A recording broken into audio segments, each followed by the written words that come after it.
दीपभव मित्रांनो, मी किशोर झोटे. पुन्हा एकदा स्वागत माझ्या चला शिकूया तंत्रस्नेही होऊया या यूट्यूब चॅनलवरती. सरळच्या स्टुडंट पोर्टल याचा पासवर्ड सध्या दर 3 महिन्यांनी आपल्याला अपडेट करावा लागतो किंवा रिसेट करावा लागतो. तर त्याचबद्दलची माहिती आपण या आजच्या व्हिडिओमध्ये घेऊयात. आपल्या लाडक्या क्रोम ब्राउझरवर स्टुडंट पोर्टल असं आपण इंग्रजीमधून टाईप केलं की पहिली जी लिंक येईल स्टुडंट पोर्टल दिसते आपल्याला बघा इथे, मराठी आणि इंग्रजीमधून लिहिलेलं. त्याचबरोबर आपल्याला हे बघायचं आहे की वरती इथे महाराष्ट्र गव्हर्नमेंट इन आलेलं आहे किंवा नाही. तर ती आपल्या महाराष्ट्र राज्याची लिंक आहे, तिथे महाराष्ट्र हे आवर्जून पाहून घ्यायचं आहे. त्यानंतर याला निळ्या या लाईनला आपल्याला क्लिक करायचं आहे.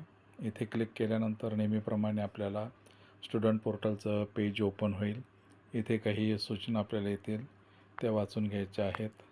त्यानंतर इथे क्लोज बटन आहे, क्लोज बटनवरती आपल्याला क्लिक करायचं आहे. इथे लॉग इन हिअरमध्ये आपल्याला यूजर नेम, पासवर्ड आणि कॅप्चा टाकून नेहमीप्रमाणे लॉग इन करून घ्यायचं आहे. लॉग इन या बटनावरती क्लिक केल्यानंतर त्याला पुन्हा एकदा ते बाहेर फेकू शकतं पोर्टल. पुन्हा आपल्याला क्लोज करायचं आहे आणि पुन्हा लॉग इनवरती यायचं आहे, लॉग इन करून घ्यायचं आहे.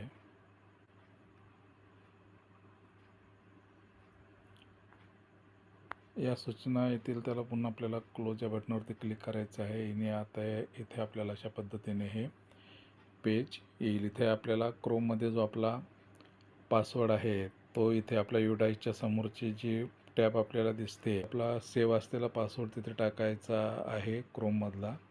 त्यानंतर न्यू पासवर्डमध्ये इथे आपल्याला नवीन पासवर्ड टाकायचा आहे आणि कन्फर्म पासवर्डमध्ये त्याच्या समोरच्या टॅबमध्ये पुन्हा तोच पासवर्ड आपल्याला टाकायचा आहे जो आपण नवीन तयार करणार आहोत तो. त्यानंतर इथे आपल्याला चेंज पासवर्ड म्हणून दिसते बघा, त्याला क्लिक करायचं आहे. जर अशा पद्धतीने आपल्याला पॉपअप विंडो आली की old password should not be same as new password, म्हणजे आपल्याकडून पुन्हा जो जुना पासवर्ड होता तोच नवीन पासवर्डमध्ये टाकला गेलेला आहे.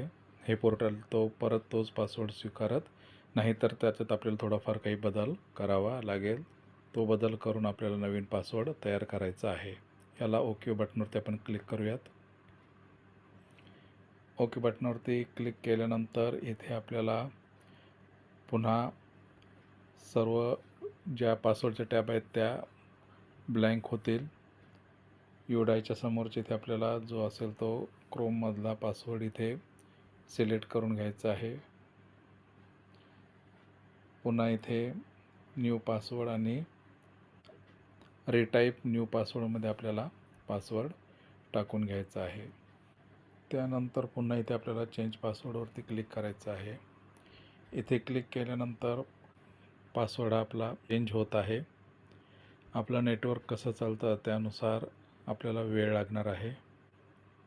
बघा इथे आपल्याला पासवर्ड अपडेटेड सक्सेसफुली असा मेसेज येणार आहे.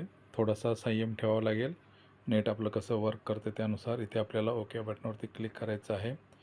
ओके या बटनावरती क्लिक केल्यानंतर पुन्हा जे सूचना येतील त्याला आपल्याला क्लोज करायचं आहे. आणि इथे आपल्याला पुन्हा लॉग इन या पेजवरती आल्यानंतर इथे आपला नवीन पासवर्डनुसार आपल्याला लॉग इन व्हायचं आहे. तर या व्हिडिओमध्ये एवढंच. भेटूयात पुन्हा नवीन व्हिडिओमध्ये. तोपर्यंत जय तंत्रज्ञान.